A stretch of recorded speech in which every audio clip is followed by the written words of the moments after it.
Se dashuria dhe faji ecin bashkë me poetin? Dashuria është temë qendrore e poezisë, sikur se është vdekja. Faji është faji është venerimi, për shembull, ka herë merr edhe si një përulja, që është raporti me të bukurën, dhe raporti me dashurinë. Dhe vetë poezia, që po se ka këtë përmasën e veneracionit, edhe të përuljes, nderimit, si më thënë. Ajo s'mund t'jetë poezi,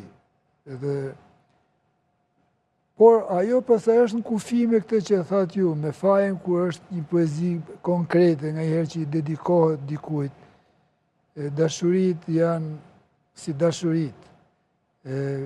Fillojnë, vazhdojnë, jetë brenda një magjepsi, pastaj janë si themu nga herë, si vdekja yllit, që zgjatë sa lindja yllit, si më thënë, edhe ndarja zgjatë, po thjesht sa dashuria, shndrohet në një raport tjetër, që është herë raport malli, herë është raport, edhe, si që thatë ju, faj.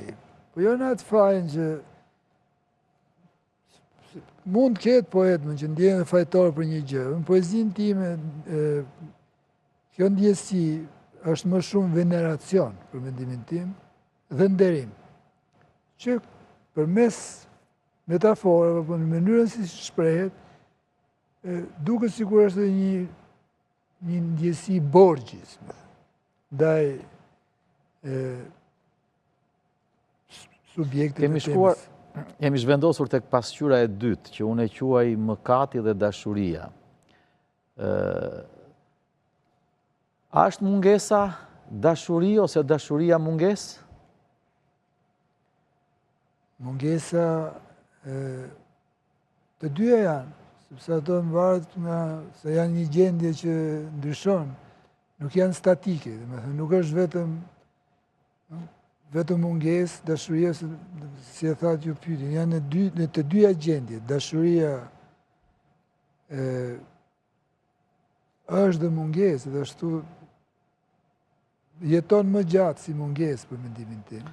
Ju thatë pak më parë që dashuria është temë qendrore e poezisë. Do të kishte poezi pa dashurinë? Jo, nuk ekziston. Nuk ka. Dy janë temat e mëdha të dashurisë, e thot Eliot.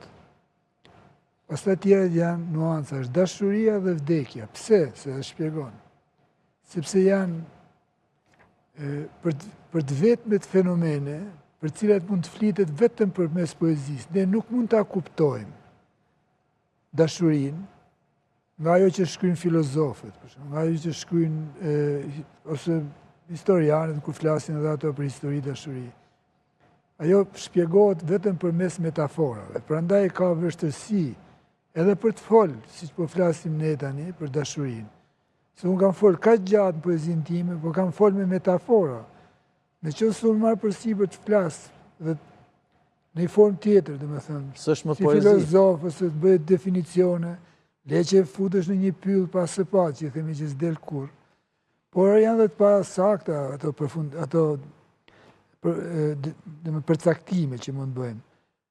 Dashuria flet përmes metaforëve dhe për këtë ekziston. Poezia do jetoj sa të jetoj njeriu dhe sa të jetoj dashuria, sepse është e vetmja që mund të flasë për këtë temë, e cila përmes metaforëve përcillet, flitet edhe në mënyrë zakonshme për poezi. Natyrisht, por jo për thelbin e saj. Po flasim për ekskluzivitete në kuptimin e një raporti kaq të ndërvarur midis dashurisë, poezisë dhe